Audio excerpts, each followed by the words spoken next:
In this video, we're going to begin our discussion of Anselm of Beck's Proslogion.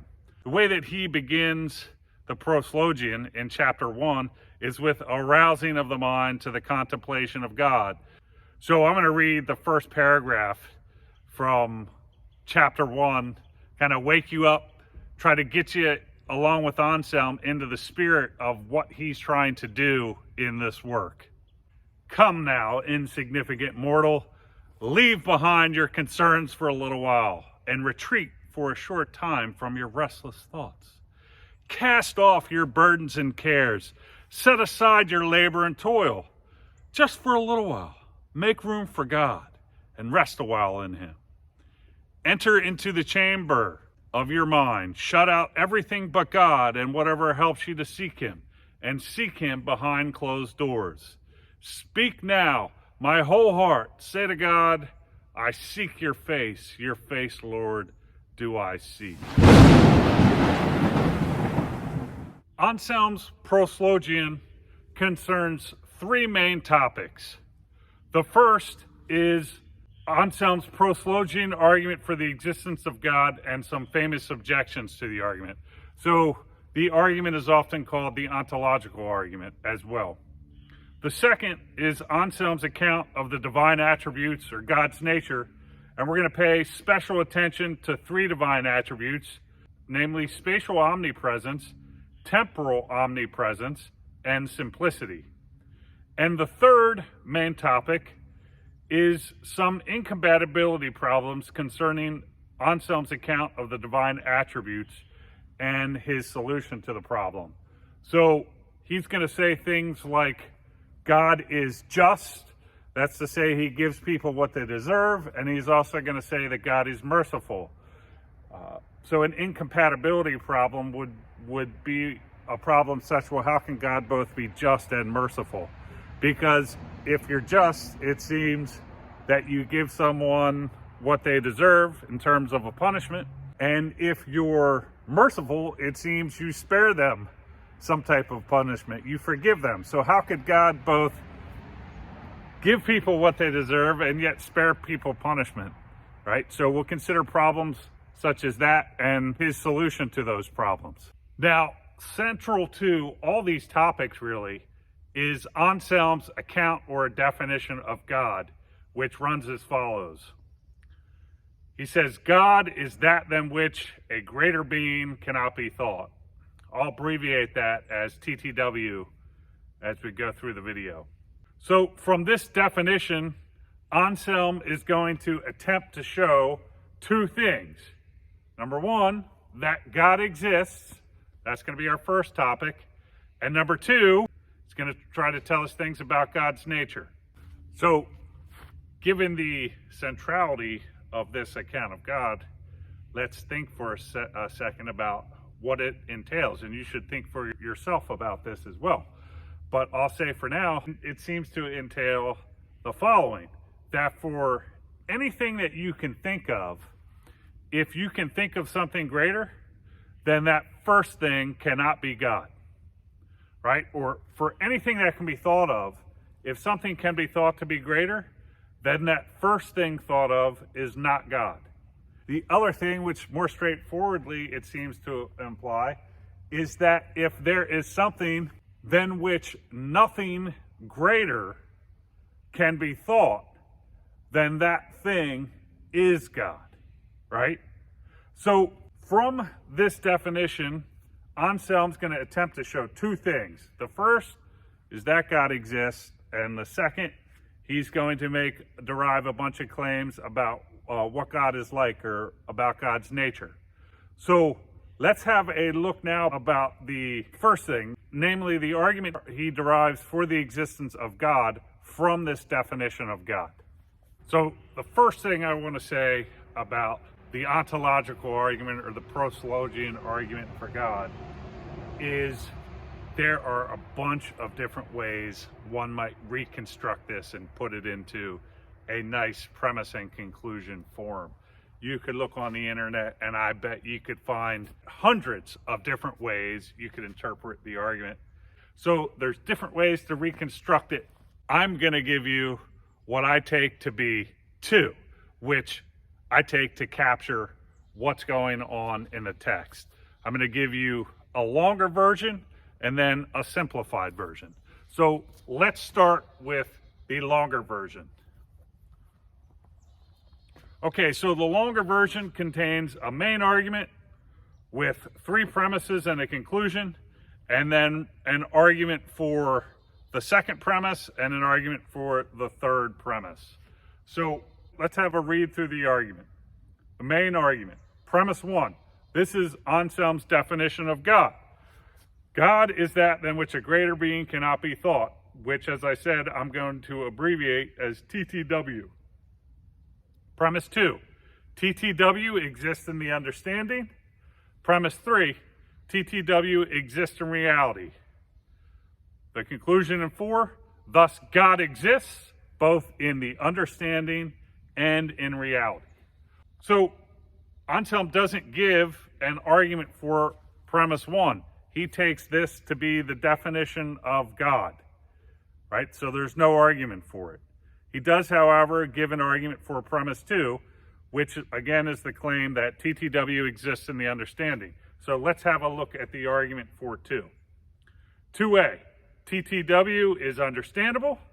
2b, whatever is understandable exists in the understanding. 2, thus TTW exists in the understanding. So TTW, that definition of God, is understandable. We can comprehend that. We can comprehend a being than which a greater being cannot be thought. And 2b, whatever is understandable exists in the understanding. So if we can put the understanding on something and grasp it, right? So if we can grasp it, then it has to, even if it's just something in our mind, there has to be something in our mind that we are grasping when we think about that account of God, or when we think about such a being as one that a greater cannot be thought, right? So at least it has some type of, we could say, mental existence. So again, the argument for 2, TTW is understandable. 2b, whatever is understandable exists in the understanding.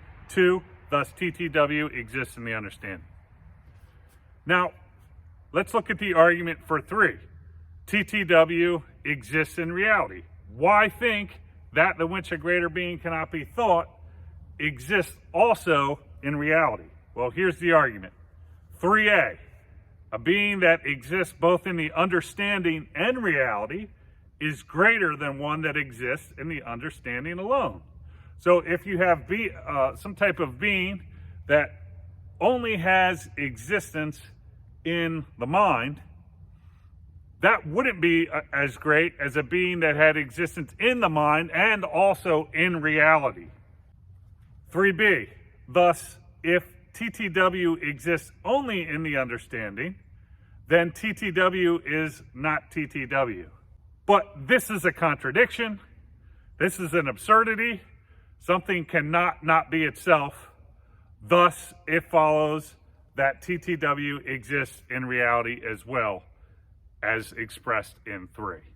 So a being that exists both in the understanding and reality is greater than one that exists in the understanding alone.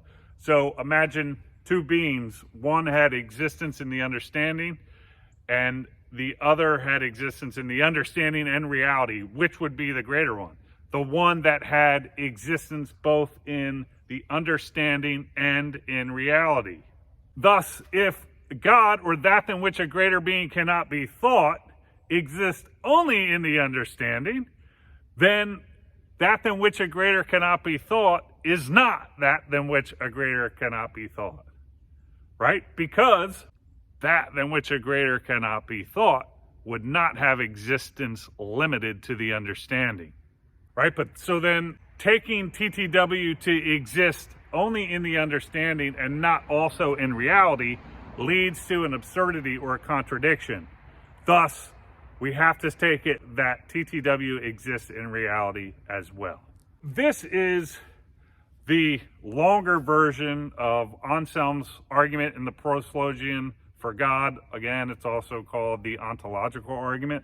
What I want to look at now is a simplified version of the argument, which I think equally captures the main point of the argument, but with fewer steps, right?